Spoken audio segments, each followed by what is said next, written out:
ऐसे सुरासुर मनुसिंदवन्दितं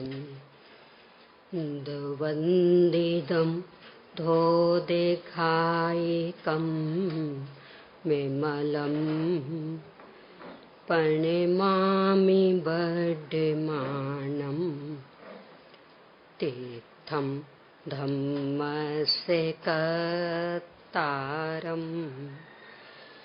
ओम ह्रीं श्री अरहंत सिद्ध आचार्य उपाध्याय साधु पंच परमेष्ठिभ्यो नमो नमः।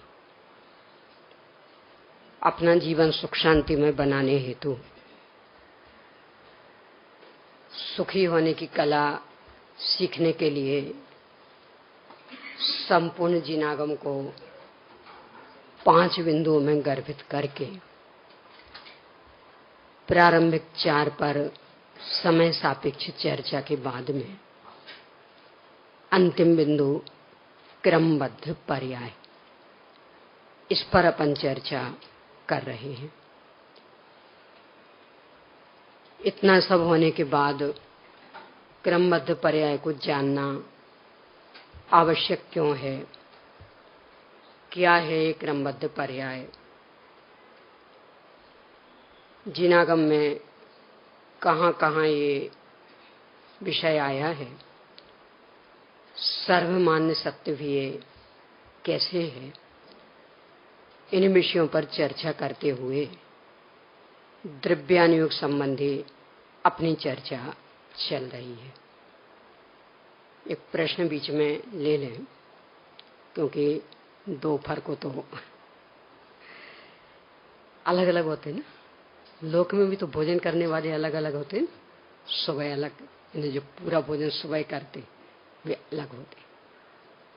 किन्हीं का सुबह तो मात्र सामान्य सा नाश्ता होता, शाम को करते पूरा भोजन भी अलग होते। स्वाध्याय भी ऐसे ही भोजन है, एक जैसा थोड़ी चलता है। तो ये प्रश्न भी ले लें, क्रमबद्ध पर्याय से जुड़ा हुआ। क्रमबद्ध पर्याय को मानने से भी सब फिक्स हो जाएगा तो हमारा पुरुषार्थ क्या रहेगा? हम मानेंगे जब कमाना होगा तो कमाएंगे, तो फिर उद्योग आदि करने की क्या जरूरत? तो बिजनेस नहीं करें क्या? कैसे कमाएंगे? ये विषय पहले भी मैंने कहा था। इसको लेके बहुत सारे प्रश्न उठेंगे आपको। अधिकांशतया तो मुझे पता है कि क्या क्या उठेंगे। तो इसलिए जब तक यहां से ये नहीं आता कि बस अब ये विषय यहां समाप्त होता है और अब इस पर चर्चा शुरू होगी, तब तक तो आप धैर्य पूर्वक सुनते जाइए। और जब मैं ये कह दूं कि बस अब ये विषय समाप्त मेरी ओर से, अब अगला विषय शुरू होगा आत्मानुभूति की प्रायोगिक प्रक्रिया वाला, तब भी यदि कुछ प्रश्न रह जाएं क्रमबद्ध पर्याय संबंधी तो अवश्य ही लिख के दीजिए। मैं अपने सामर्थ्य के अनुसार समाधान करने का प्रयास करूंगी। पुरुषार्थ वाला बिंदु तो अभी शुरू ही नहीं हुआ है। अभी तो क्रमबद्ध पर्याय का स्वरूप और आगम से उसकी पुष्टि, अभी तो ये विषय ही चल रहा। पुरुषार्थ वाला तो बहुत विस्तृत प्रकरण है जो अपन यहां से लेने वाले हैं, पर चूंकि शब्द तो क्रमशः ही आते हैं ना, एक साथ तो सारा विषय आना संभव नहीं है। क्रमशः अपन विषय ले रहे हैं, तो अभी तो धैर्य पूर्वक ही सुनते जाइए। इसमें ही आपको फायदा है और मुझे भी विषय के प्रतिपादन में सुविधा, क्योंकि अक्रम से लेंगे तो आपको ये लगेगा कहां से कहां पहुंच गए। अभी तो चारों अनुयोगों से सिद्धि की चर्चा चल रही थी और अब बीच में पुरुषार्थ, ऊपर जो छूट जाएगा फिर बाद में लेना पड़ेगा मुझे, तो फिर बीच में ये क्या गड़बड़। तो ऐसी कोई समस्या ना बने, इसके लिए धैर्य ही एक उपाय है कि धैर्य से सुनते जाइए। द्रव्यानुयोग से अपन क्रमबद्ध पर्याय का पोषण कर रहे थे। चूंकि सर्वज्ञता संपूर्ण जीनागम का मूल आधार होने पर भी द्रव्यानुयोग में उसे प्रकट करने का उपाय जिस स्तर से बताया है उसी स्तर से द्रव्यानुयोग में उसकी सिद्धि भी की है। प्रवचन सार जी का पहला अधिकार ज्ञान तत्व प्रज्ञापन अधिकार पूरा इसके लिए ही समर्पित है कि विश्व में कोई शक्ति ऐसी है कि जो एक साथ पूर्णतया प्रत्यक्ष रूप में सारे लोकालोक को जान ले। न्याय शास्त्र के मूल दो बिंदु सामान्य सर्वज्ञ सिद्धि और विशेष सर्वज्ञ सिद्धि, यानी सबसे पहले तो ये सिद्ध किया जाएगा कि कोई हो भी सकता है सर्वज्ञ, यानी इंद्रिय और मन के बिना तीन कालवर्ती संपूर्ण लोकालोक को प्रत्यक्ष जान ले ऐसी योग्यता विकसित हो सकती, इसकी सिद्धि की जाती।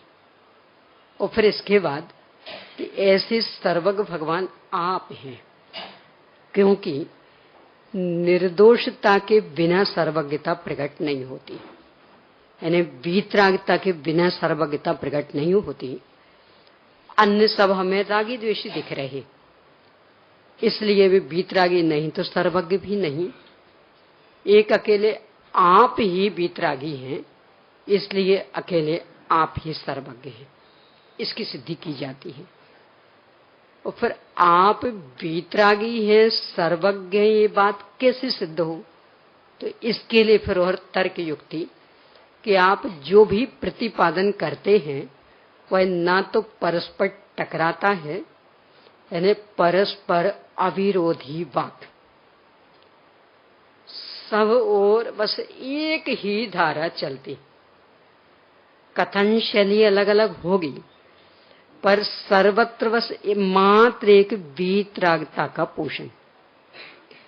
जैसे बने तैसे आरंभ परिग्रह छोड़ें, परोन्मुखी वृत्ति छोड़ें, नहीं छोड़ सकते तो कम करें, इसके अलावा और कोई विषय नहीं होगा। तो सर्वत्र जो एक रूपता है ये आपकी निर्दोषता को सिद्ध कर रहा और इससे ही आप सर्वज्ञ सिद्ध हैं। इसके लिए पूरा न्याय शास्त्र समर्पित है, यानी उनका मूल विषय ये है कि सर्वज्ञ हो सकते। ऐसे नहीं बैठते हैं। क्यों नहीं बैठते? क्यों नहीं बैठते? तो फिर अकेला बाबा वाक्यम प्रमाणम थोड़ी करना है। ये आसन मुसलमानों की आसन होती, देखा होगा ना, कभी भी नमाज को बैठेंगे तो कैसे बैठेंगे। और उनकी संस्कृति अपनी संस्कृति से एकदम उल्टी। अपने यहाँ सब कुछ सूर्य के माध्यम से होगा, उनके यहाँ सब कुछ चंद्रमा के माध्यम से होगा। यानी अपने यहाँ जब तक सूर्य नहीं दिखेगा ना तो चौके में प्रवेश भी नहीं। उनके यहाँ जब तक चंद्रमा नहीं दिखेगा तो चौका नहीं खुलेगा। सब में उल्टा उल्टा उल्टा। अपने यहाँ शुक्ल पक्ष अच्छा माना जाएगा, उनके यहाँ कृष्ण पक्ष। अपने यहाँ वृद्धि मास बुरा माना जाता, यानी कोई शुभ कार्य उसमें नहीं किए जाते। उनके यहाँ वृद्धि मास सबसे बढ़िया, जो 2.5 साल में एक बार आता, सबसे बढ़िया माना जाता है। यानी एकदम उल्टी संस्कृति। तो ये आसन में उनकी ही, यानी अपने से उल्टी। अपने यहाँ ये आसन मान्य नहीं है, क्योंकि तो शरीर की पुष्टि करने वाली आसन वज्रासन कहलाती नहीं। कब बैठा जाता? भोजन करके उठे हो तो वैद्य डॉक्टर कहते कुछ देर कोई आसन लगा लेना।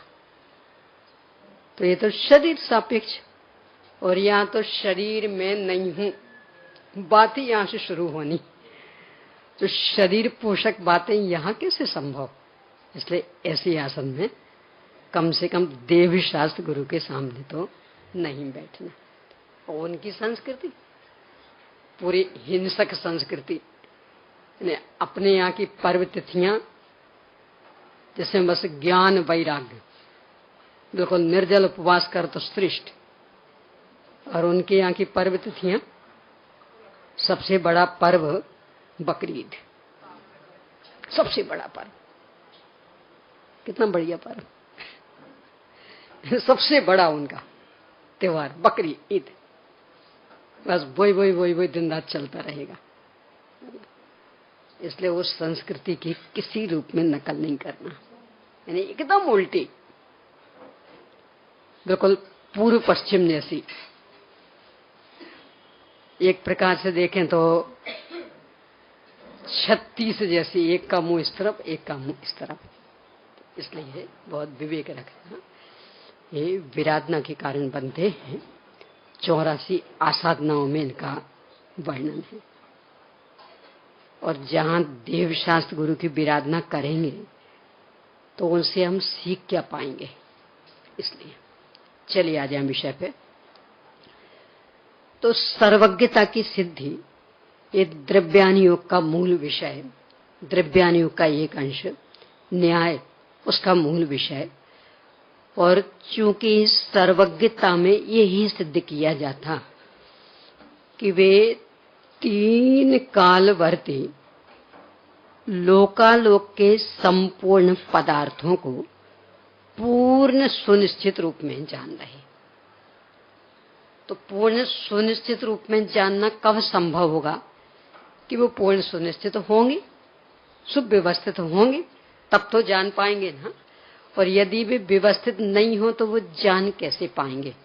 यहां तक अपन चर्चा कर चुके। विस्तार तो इसका बहुत है, यानी यदि विस्तार करने बैठे तो प्रवचन सार का पहला अधिकार ज्ञानाधिकार, पहले अधिकार के भी कई अंश हैं।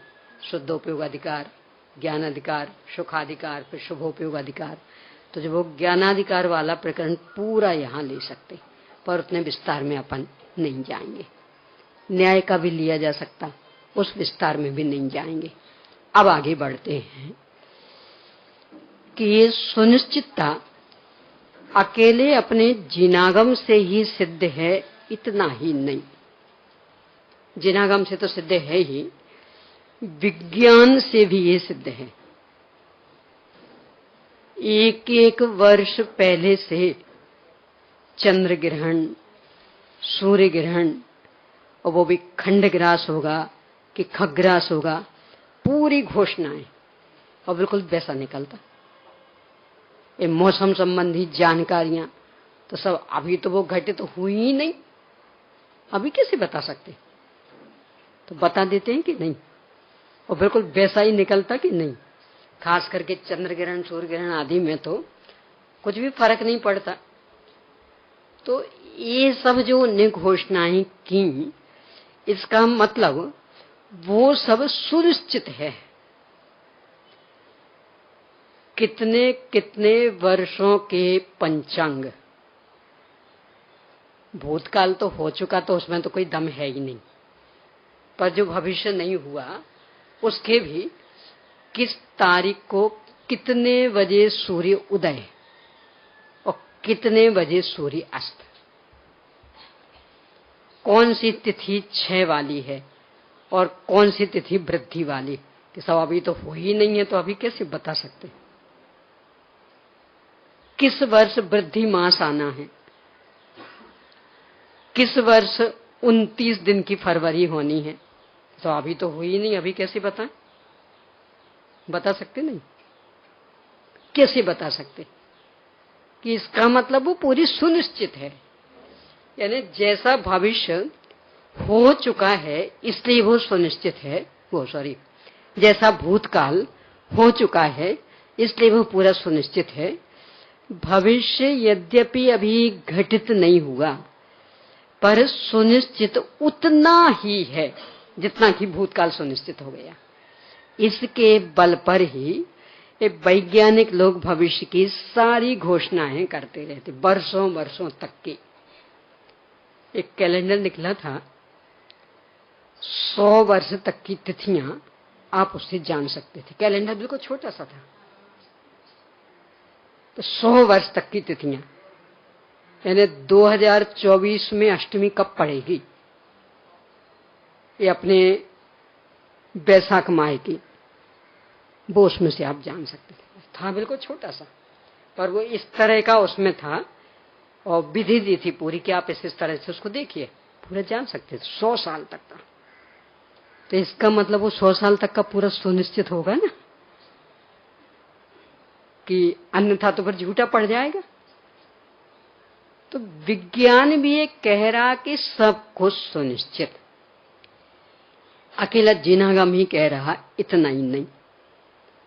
अब इसके बाद में थोड़ी सी चर्चा क्रम एकांत, क्रम अनेकांत, अक्रम एकांत, अक्रम एक अनेकांत पर कर लें, और इसके बाद फिर बस पुरुषार्थ पर चर्चा चलेगी, और सर्वांग से ही। क्या है क्रम एकांत, अक्रम एकांत? पहले तो क्रम अक्रम समझे। जो क्रम क्रम से होती इन्हें पर्याय, उनको कहते क्रम। अक्रम के 2 अर्थ हैं।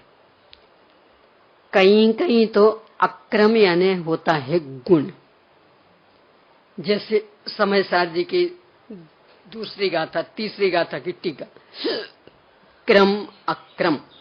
तो अक्रम यानी पर्याय और अक्रम यानी गुण। और कहीं कहीं अक्रम का अर्थ भी पर्याय होता है। तो वे पर्याय हैं कि जो एक साथ चलती रहती हैं, वे अक्रम पर्याय कहलाती, और जो एक एक करके हो रही हैं वो क्रम पर्याय कहलाती। जैसे कि समयसार जी की 38वीं गाथा की टीका, क्रम अक्रम प्रवर्तमान व्यावहारिक भावों रूप से परिणमित नहीं होने के कारण में एक हूं। समयसार जी की 38वीं गाथा की टीका। तो वहां क्रम अक्रम का अर्थ क्या है? गुणस्थान रूप पर्याय क्रम, क्योंकि गुणस्थान एक एक करके होते, एक साथ अनेक गुणस्थानों में एक जीव नहीं हो सकता, एक समय में एक ही गुणस्थान। पर मार्गना स्थान एक साथ 14 ही। यानी अभी अपने को देखें तो गति मार्गना की अपेक्षा मनुष्य गति में भी है, और इंद्री मार्गना की अपेक्षा पंचेंद्री में भी है, और काय मार्गना की अपेक्षा त्रसकाय में भी है। यानी पूरी 14 मार्गनाएं घटित हो जाएंगी, एक साथ चल रही। तो वे पर्याय हैं कि जो क्रम क्रम से एक एक हो रही, उनका नाम क्रम। और वे पर्याय हैं कि जो अनेकों के साथ चलती रहती हैं, उनका नाम अक्रम। यानी गुणस्थान रूप पर्याय ये क्रम, और मार्गना स्थान रूप पर्याय ये अक्रम। तो क्रम का तो एक ही अर्थ पर्याय, और अक्रम के 2 अर्थ, एक तो पर्याय और एक गुण। यानी गुण को भी अक्रम कहते हैं और पर्याय को भी अक्रम। तो पर्याय में कौन सी पर्याय है कि जो अनेकों एक साथ चल रही, जैसे मार्गना वाली, कि अपने ऊपर एक साथ 14 मार्गनाएं घटित हो जाएंगी। गुणस्थान तो एक ही घटित होगा, और मार्गना 14 की 14, तो वो अक्रम। अब इनका एकांत और अनेकांत। सर्वथा एक पक्ष को ही ग्रहण करना ये एकांत, और अनेक अनेक पक्षों को ग्रहण करना, पक्ष ने यहाँ एंगल, दृष्टिकोण। प्रत्येक वस्तु में अनेक अनेक एंगल हैं, अनेक अनेक दृष्टिकोण, तो उन सबको ग्रहण करना ये अनेकांत। जब जब भी क्रमबद्ध पर्याय की चर्चा आती है तो उसे नियतवाद कहकर के क्रम एकांत रूप में अपमानित किया जाता। क्रमबद्ध पर्याय की स्वीकृति मतलब नियतवाद, यानी बस सब निश्चित निश्चित निश्चित। तो ये तो क्रम का एकांत हो गया, और एकांतवाद दूषित समस्त, विषयादिक पोषक अप्रशस्त, रागी कुमतिन कर श्रुताभ्यास, ते हैं कुबोध बहु देन त्रास। तो इसको तो अपने कुबोध माना है, तो क्रमबद्ध पर्याय की जानकारी सुबोध कैसे हो जाएगी? बस ये उनका तर्क सीधा, यानी ये एकांत के पोषक है, क्योंकि बस नियतवाद की चर्चा चलती है, और एकांत तो अपने यहाँ गृहीत मिथ्यात्व है। तो जो गृहीत मिथ्यात्व की पोषक होगी वो सम्यक कैसे हो जाएगी? उसका श्रद्धान करने से आत्मा अनुभव कैसे होगा? आज अपने को बस ये गुत्थी सुलझानी है। एकांत तो मान्य है अपने यहाँ, पर सम्यक एकांत, मिथ्या एकांत नहीं। यानी अनेकांत सापेक्ष एकांत अपने यहाँ मान्य है और अनेकांत निरपेक्ष एकांत अपने यहाँ अमान्य है। देखो इसको ऐसा लें,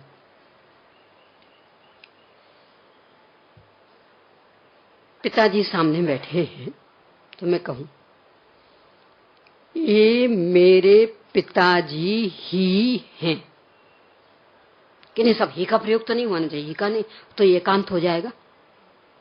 तो क्या करना कि मेरे पिताजी भी हैं, मतलब ये मेरे बेटे भी हैं, ये मेरे भाई भी हैं, ये मेरे पति भी हैं, चलेगा?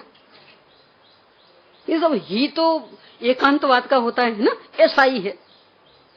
तो ये तो अपने यहाँ जहर, तो क्या करना बोलो? भी लगा देना ना, क्या होगी हालत? चलेगा ऐसा भी? अग्नि उष्ण ही है कि नहीं? सब ही नहीं ही एकांत है। क्या करना? अग्नि उष्ण भी है, यानी कथनचित वो ठंडी भी है, और कथनचित वो कोमल भी है, और कथनचित वो कठोर भी है। ऐसा चलेगा कि ही लगेगा?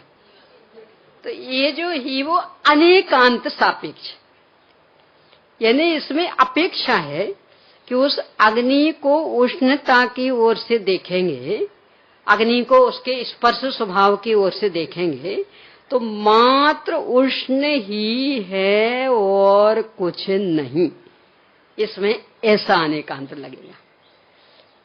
सिद्ध भगवान सुखी ही है कि नहीं? सब एकांत नहीं, एकांत नहीं, अनेकांत करो। तो कैसा अनेकांत करें? सुखी भी है मतलब दुखी भी है।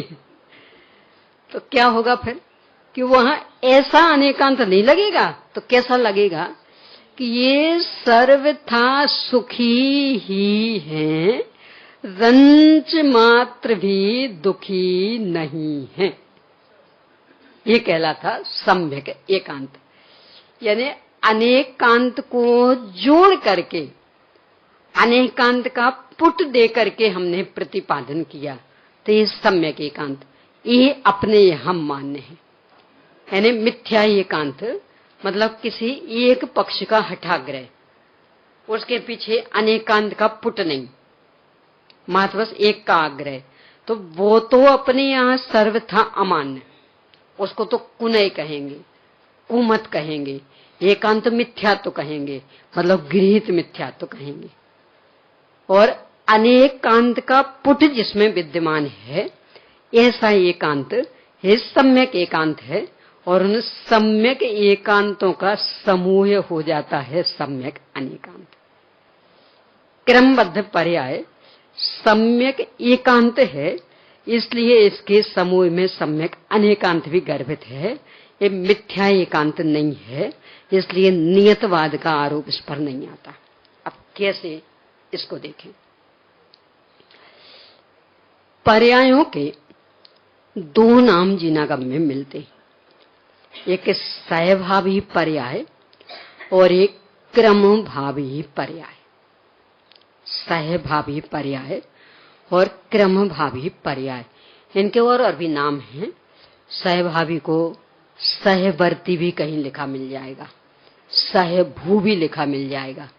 ऐसे क्रमभावी को क्रमवर्ती, क्रमभू ये भी लिखा मिल जाएगा।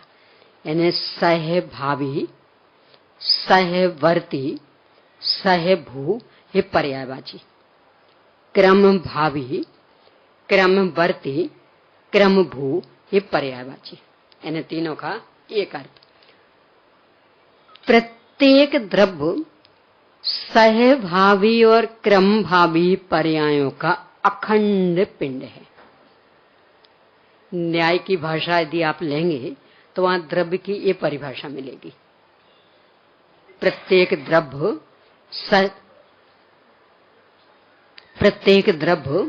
सहभावी और क्रमभावी पर्यायों का अखंड पिंड है। क्या है वहां अर्थ सहभावी पर्याय? कि सहभावी पर्याय मतलब गुण है और क्रम भावी पर्याय मतलब पर्याय। तो अपन सीधी सरल भाषा में परिभाषा ये बना लेंगे कि प्रत्येक द्रव्य गुण पर्यायों का अखंड पिंड है। पर न्याय की भाषा ये नहीं रहेगी। वहां क्या रहेगी भाषा? प्रत्येक द्रव्य सहभावी पर्याय और क्रम भावी पर्यायों का अखंड पिंड। सहभावी यानी निरंतर साथ साथ होते रहे। गुण चूंकि शाश्वत होते हैं, स्थायी होते, निरंतर बने रहते, इसलिए उनका नाम सहभावी। और पर्यायन है वो एक क्रमबद्ध पर्याय वाला, अपनी वो कारण शुद्ध पर्याय वाला पर्याय, यानी भेद, यानी वो उत्पाद व्यय नहीं, वो परिणमन नहीं, भेद। यानी वस्तु का वह अंश कि जो वस्तु की विशेषताएं तो हैं पर अनादि अनंत एक रूप रहने वाली, यानी गुण भेद, उसका नाम सहभावी पर्याय। और क्रम भावी, क्रम क्रम से हो रही, मतलब उत्पाद व्यय रूप द्रव्य, इन दोनों का अखंड पिंड है। तो जब सहभावी पर्याय की ओर से द्रव्य को देखते हैं तो द्रव्य अक्रम वाली पर्यायों से सुशोभित है, क्योंकि सहभावी एक साथ रहने वाली यानी अक्रम, अभी शुरू में कहा था अक्रम का एक अर्थ गुण।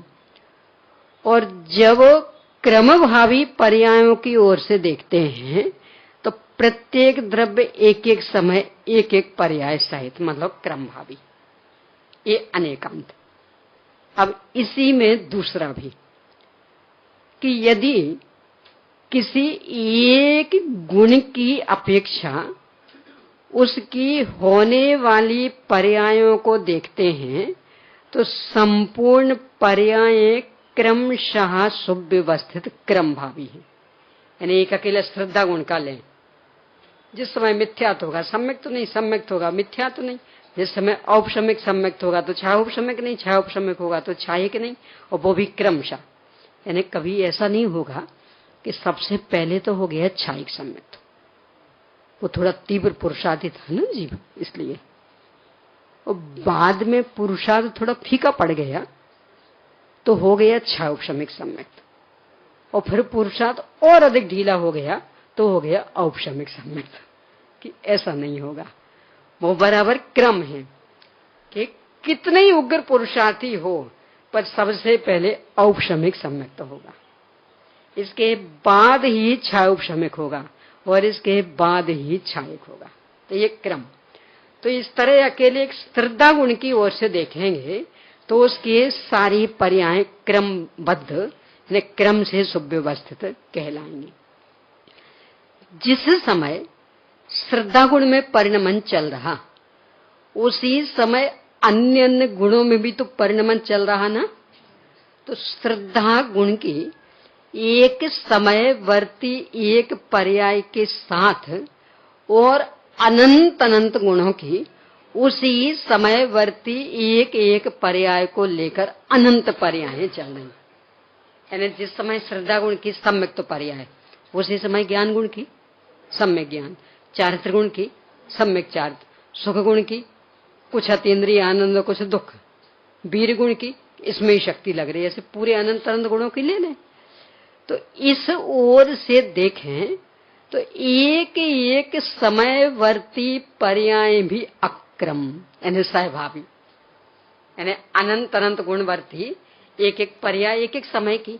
तो एक द्रव्य में एक साथ एक समय में कितनी पर्याय हो गई? अनंत अनंत। तो वे सहभावी अक्रम।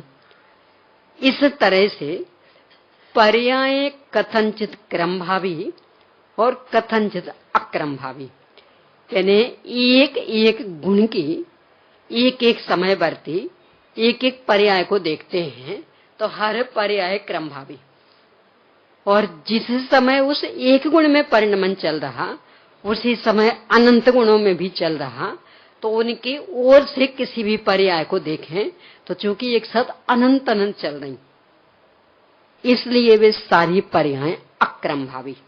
एक तो ये अर्थ।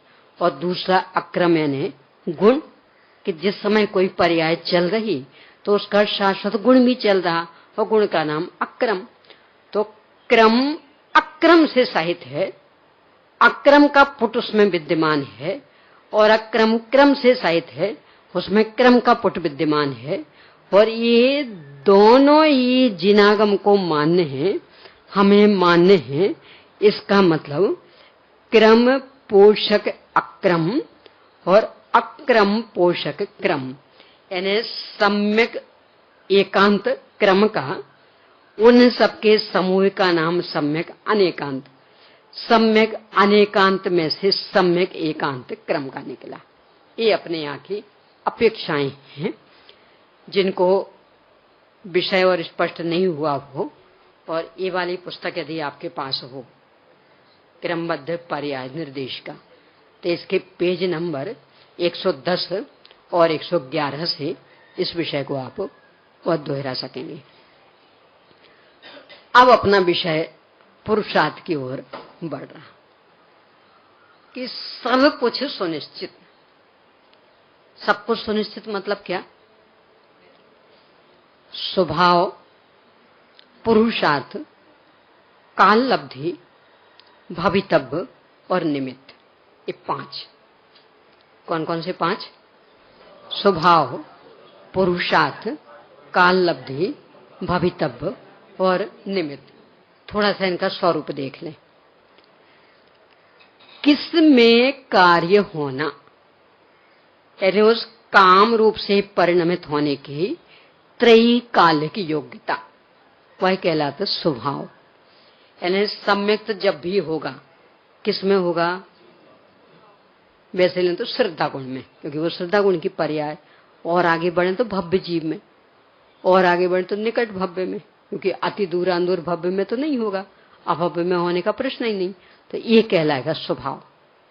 यानी कोई सा भी एक कार्य अपन लेते हैं तो वो किस में होना, यानी उसे कार्य रूप से परिणमन करने की योग्यता अनादि अनंत त्रैकालिक किस में विद्यमान, तो जिसमें विद्यमान है वो कहलाता उसका स्वभाव। उसके बिना कभी कार्य नहीं होता। यानी अभव्य कितना पुरुषार्थ करे कि सम्यक्त हो जाएगा? जब पुद्गल कितना पुरुषार्थ करे कि सब स्वभाव ही नहीं उसमें, तो कैसे होगा? गुरुदेव से ऐसा उदाहरण दिया करते थे।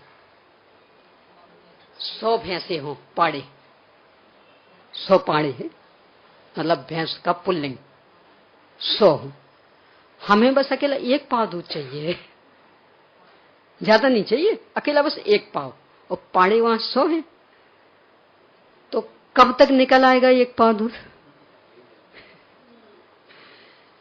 कि स्वभाव ही नहीं उनमें, यानी पुल्लिंग में से दूध आएगा कभी? तो स्वभाव ही नहीं। तो किसका नाम स्वभाव? कि कब होगा परिणमन, इससे उसे कोई लेना देना नहीं, पर जब भी होगा तो इसमें होगा। यानी वो त्रैकालिक योग्यता, यानी जब भी दूध मिलेगा तो वो गाय में से मिलेगा, भैंस में से मिलेगा, बैल में से मिलने वाला नहीं, भैंसा में से मिलने वाला नहीं।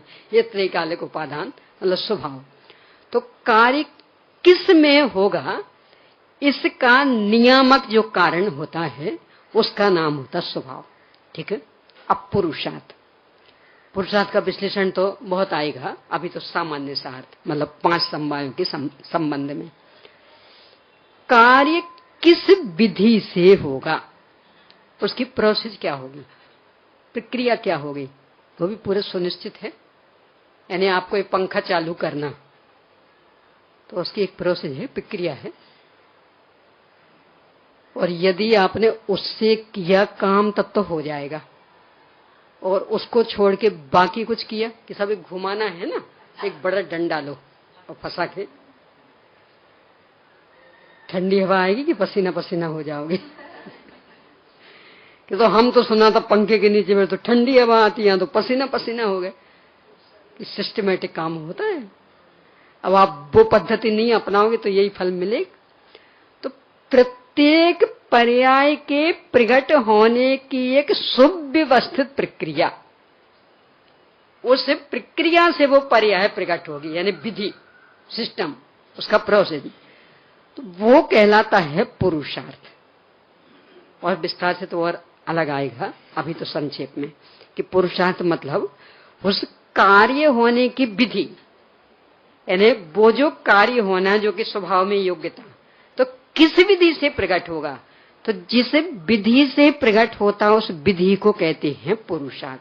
यानी अनंतर पूर्व क्षणवर्ती पर्याय से युक्त द्रव्य के व्यय पूर्वक प्रकट होगा तो उसे कहेंगे पुरुषार्थ। तो ये किसका नियामक? विधि का, यानी किस पद्धति से वो काम होगा। इसके बाद काल लब्धि, कब होगा, तो ये विधि निर्णय नहीं करेगी, स्वभाव निर्णय नहीं करेगा, वो समय कि सब वो 9:10 पर होना, तो वो 9:10 पर ही होगा।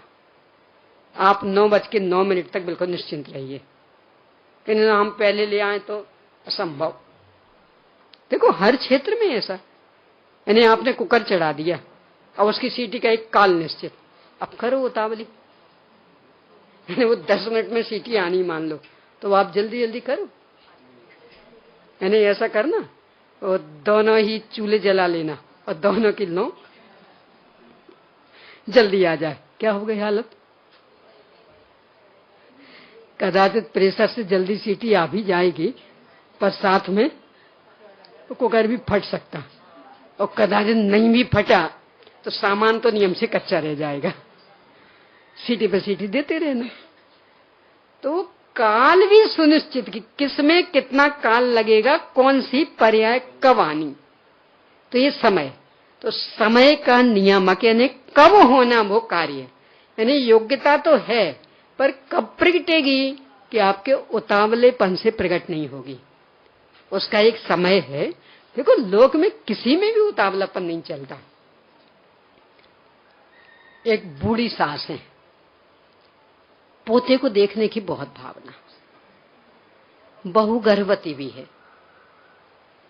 पर वो बीमार बहुत रहती, तो उनको ये लग रहा पता नहीं देख पाऊंगी कि नहीं, पता नहीं देख पाऊंगी कि नहीं पोते का मुंह, तो क्या करना, जल्दी। तो पोता मिलेगा कि लाश मिलेगी? यदि पोता चाहिए तो उपाय क्या कि डॉक्टर कह रहा है इस तारीख को डिलीवरी होगी, तो आप चुपचाप इंतजार करो, अब तुम्हारे भाग्य में होगा तो शकल देखने मिल जाएगी, नहीं होगा तो नहीं।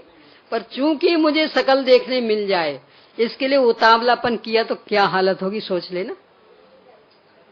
जब इतने से काम में उतावलापन नहीं चलता तो धर्म में कैसे चल जाएगा?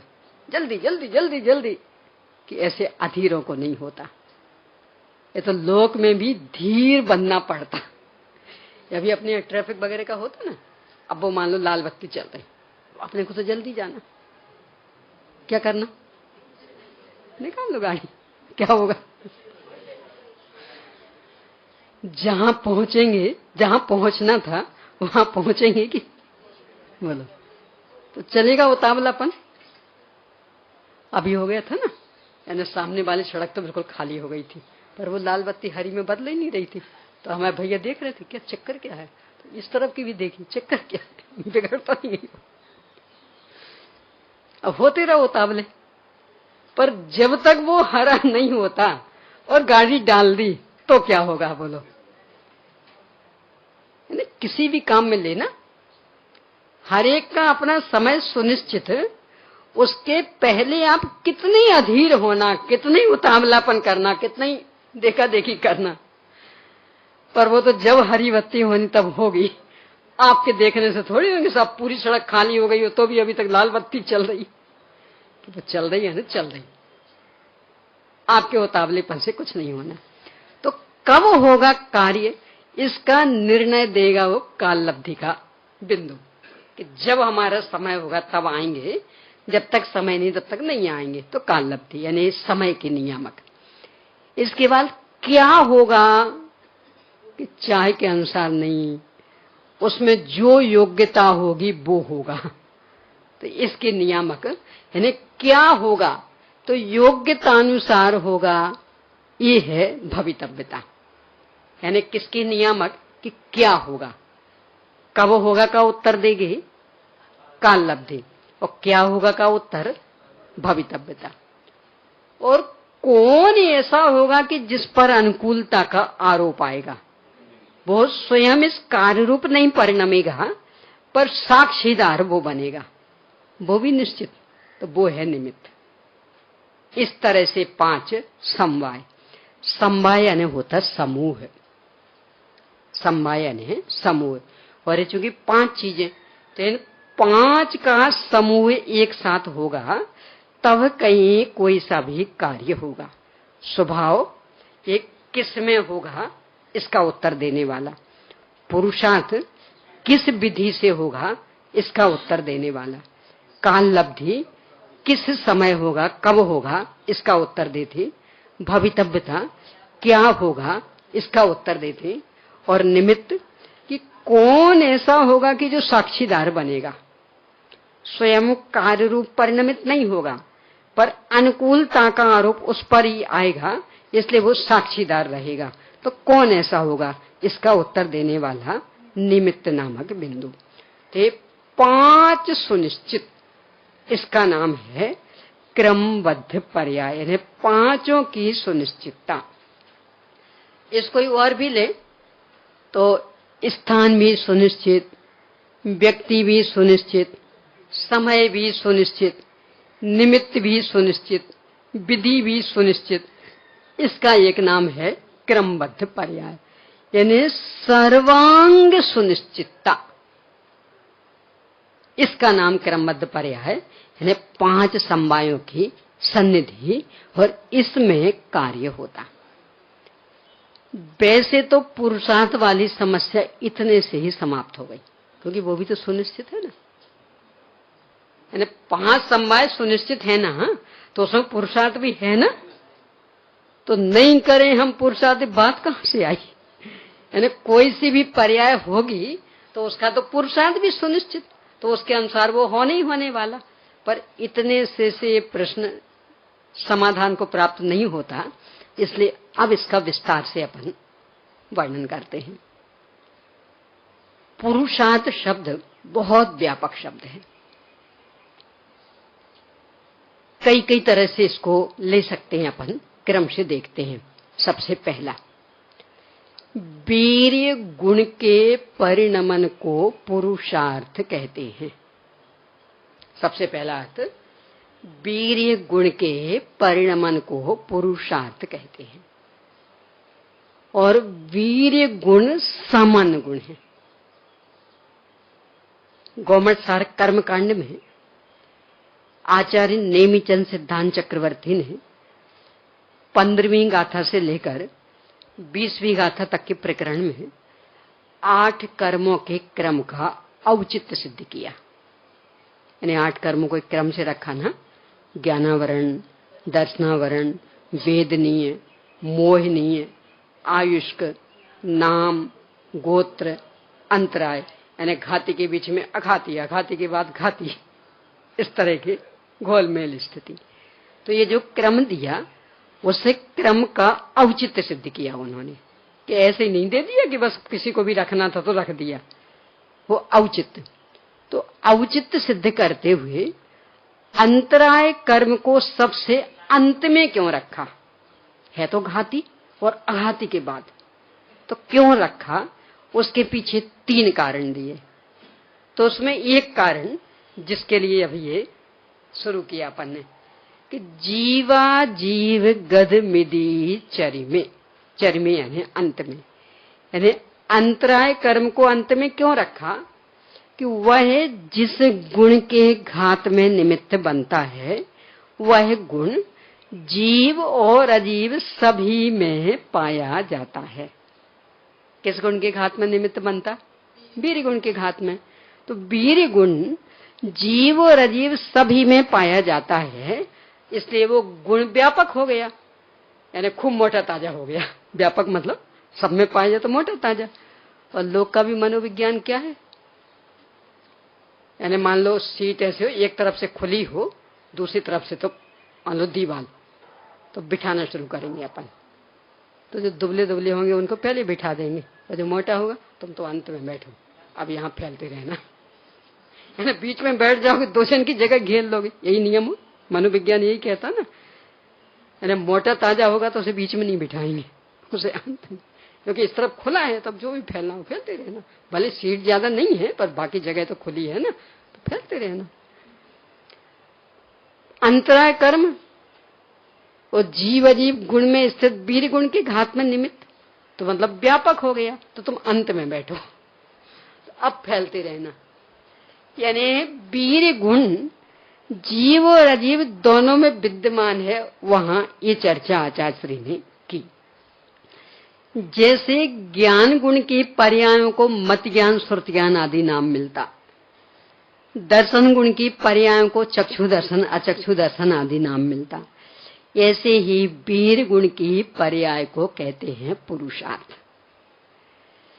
जैसे ज्ञान दर्शन आदि गुणों में प्रति समय परिणमन हो रहा, ऐसे ही वीर गुण में प्रति समय परिणमन हो रहा, और वीर गुण के परिणमन को पुरुषार्थ कहते। तो कब कोई सा भी द्रव्य पुरुषार्थ के बिना हुआ? ज्ञान गुण के परिणमन के बिना कौन सा जीव? स्पर्श गुण के परिणमन के बिना कौन सा पुद्गल? तो वीर गुण के परिणमन के बिना कौन सा द्रव्य? कि हर द्रव्य में है, और उसके परिणमन को पुरुषार्थ कहते हैं। यानी प्रत्येक द्रव्य में प्रति समय पुरुषार्थ हो रहा। अपने को तो यही स्वीकार नहीं हो, क्योंकि अपने को लगता हम पुरुषार्थ, पुद्गल थोड़ी पुरुषार्थ कर रहा। यानी पंखा क्या पुरुषार्थ कर रहा? हम कर दे पुरुषार्थ। यानी माइक भी कोई पुरुषार्थ कर रहा?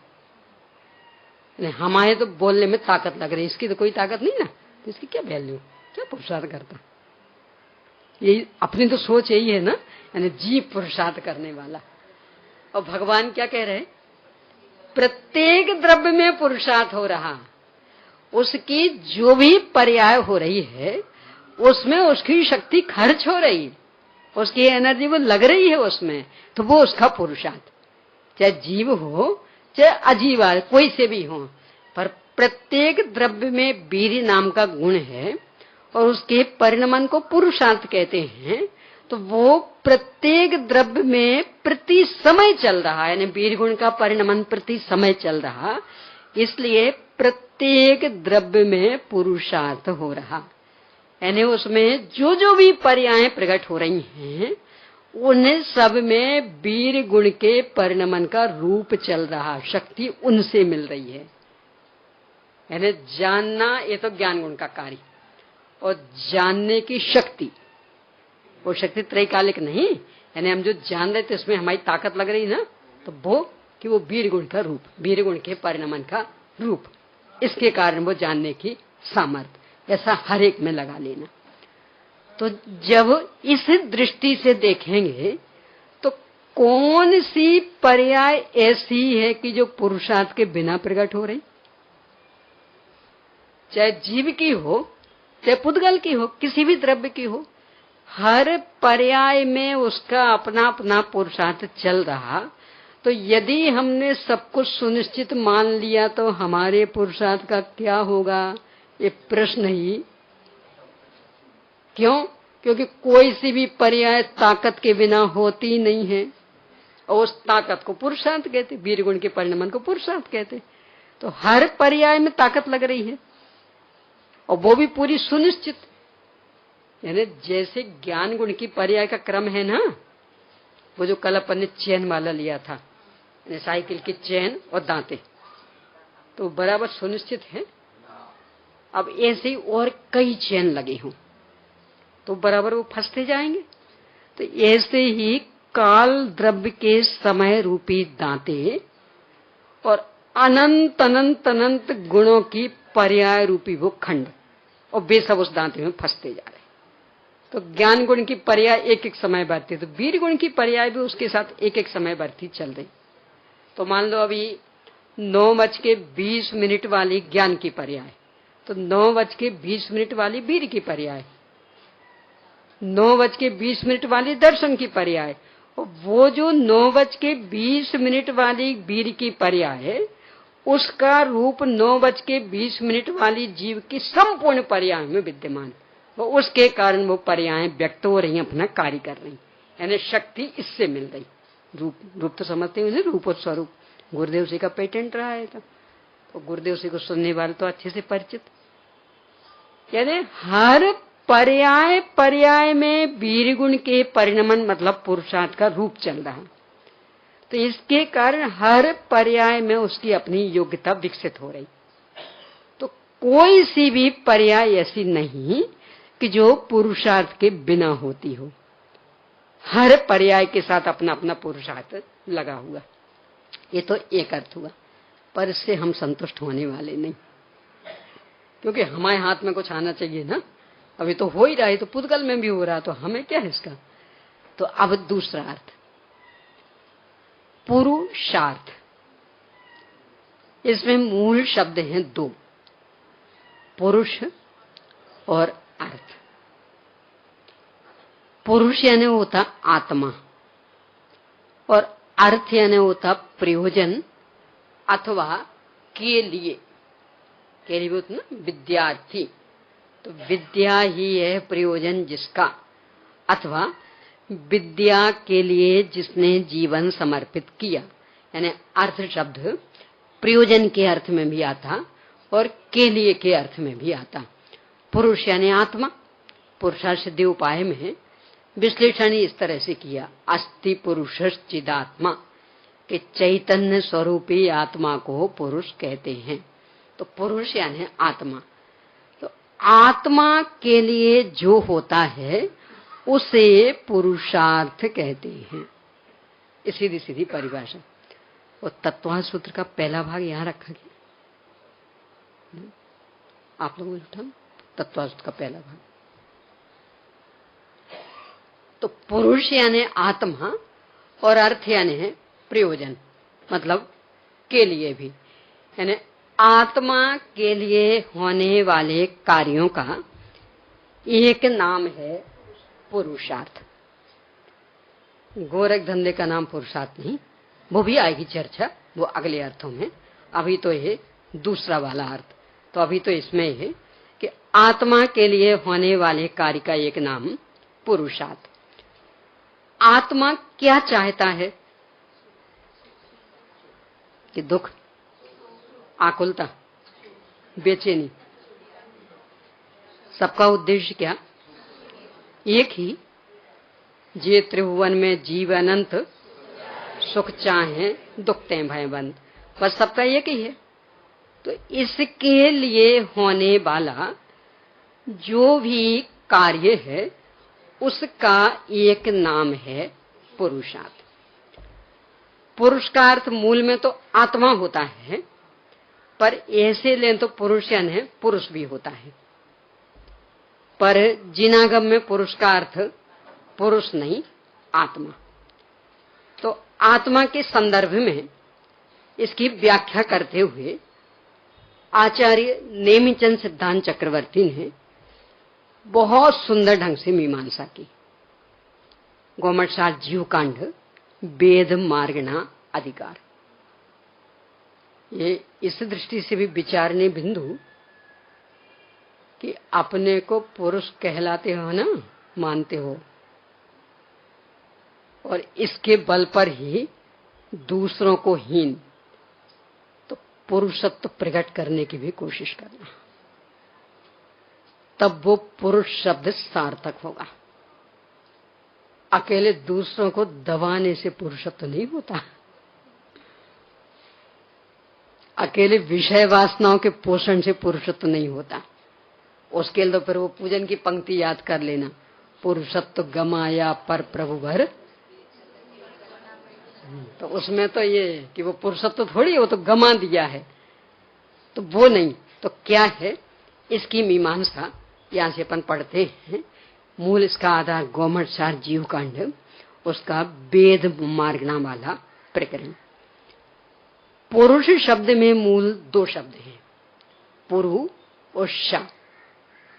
पुरु और शा, शा शब्द शेते धातु से, सींग धातु उसके रूप होते हैं, शेते शयाते, इस तरह से। तो पुरु और शा, यहां उसके अनेक अर्थ कर रहे हैं। देखिए,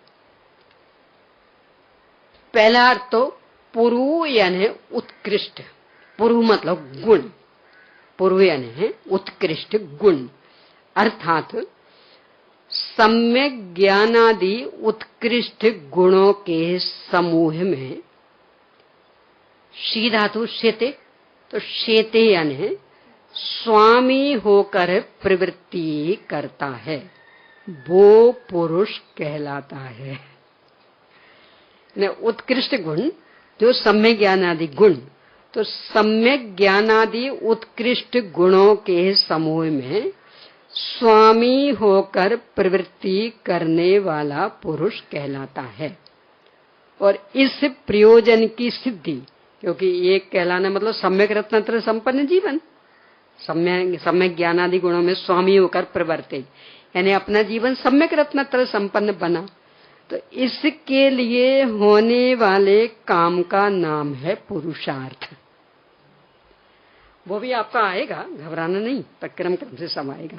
पहले असली अर्थ तो समझ लेना, फिर अपन ने जो कल्पनाएं कर रखी उनकी चर्चा बाद में देखेंगे। तो पहला अर्थ कि पुरु यानी उत्कृष्ट सम्यक ज्ञानादि गुण, और शेते यानी स्वामी होकर के प्रवृत्ति करे। तो पूरा वाक्य क्या होगा कि उत्कृष्ट सम्यक ज्ञानादि गुणों के समूह में स्वामी होकर प्रवृत्ति करने वाला पुरुष कहलाता है, और उसके लिए होने वाला कार्य, उसके प्रयोजन की सिद्धि करने वाला कार्य पुरुषार्थ कहलाता। अब दूसरा अर्थ, पुरु यानी भोग, पहले में था पुरु यानी है उत्कृष्ट गुण, दूसरे में पुरु यानी भोग, और शेते यानी भोगने की क्षमता, शेते यानी भोगने की क्षमता।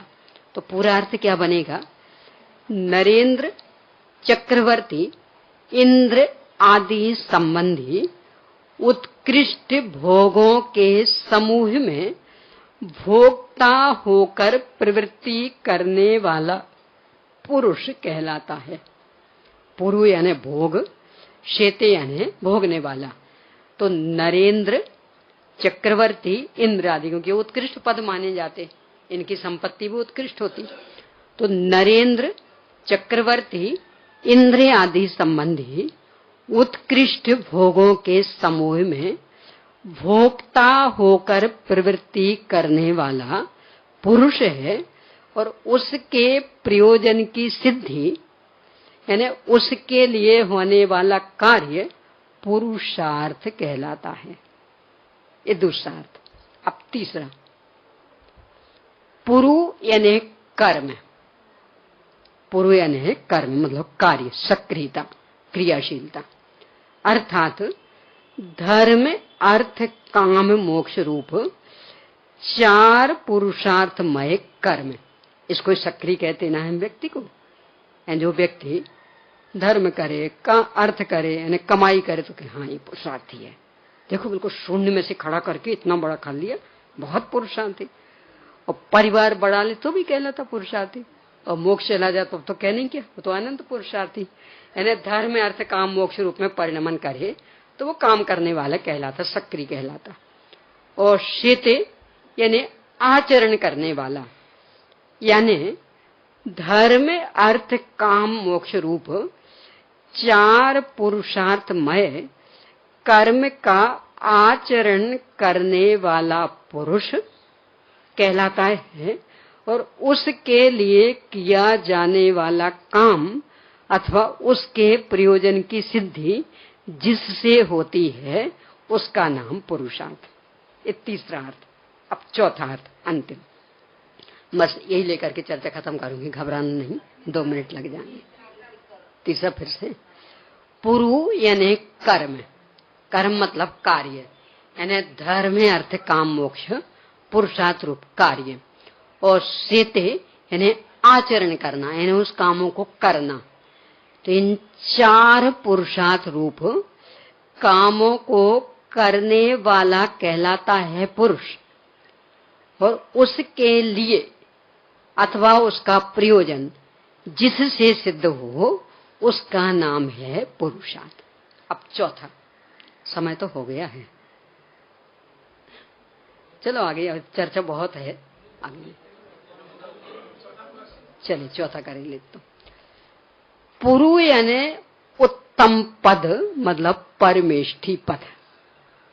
पुरु यानी उत्तम पद यानी परमेष्ठी पद, और शेते यानी स्थित हो, यानी जो परमेष्ठी पद में स्थित है उनका नाम तो है पुरुष, और उनके प्रयोजन की सिद्धि जिससे होती, उनके लिए जो काम होता, मतलब वितरक विज्ञान था, वही मोक्षों प्रकाशक के पहले अध्याय का प्रकरण याद कर लेना, उसका नाम है पुरुषार्थ। तो इस तरह पूरी परिभाषा क्या बनेगी? जो सम्यक दर्शन ज्ञान चारित्र रूप सम्यक रत्नत्रय का स्वामी होकर इंद्र चक्रवर्ती आदि की संपदा का भोक्ता होकर धर्म अर्थ काम मोक्ष इन चार पुरुषार्थों का साधन करके अरहंत आदि परमेष्ठी पद को प्राप्त होकर विराजमान होता है, वह पुरुष कहलाता है, और उसके लिए या उसके प्रयोजन की सिद्धि वाला कार्य पुरुषार्थ कहलाता है। इसका नाम पुरुषार्थ। अब इसके साथ क्रमबद्ध पर्याय की संधि कैसे बैठती, ये विषय अपन आगे लेंगे। चलिए प्रश्न लिख लीजिए। क्रमबद्ध परिणमन वर्तमान वैज्ञानिकों को भी स्वीकृत है। कैसे? यानी आपको बताना है कि कैसे स्वीकृत। अगला, क्रम एकांत अनेकांत, अक्रम एकांत अनेकांत को स्पष्ट कीजिए। अगला, 5 समवायों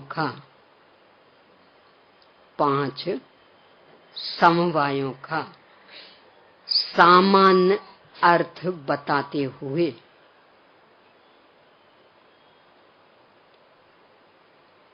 प्रत्येक द्रव्य की प्रत्येक पर्याय पुरुषार्थ पूर्वक ही होती है, इसे स्पष्ट कीजिए। क्योंकि जो अंत का प्रकरण लिया वो अभी और चलेगा, इसलिए उस संबंधी प्रश्न आगे देखेंगे।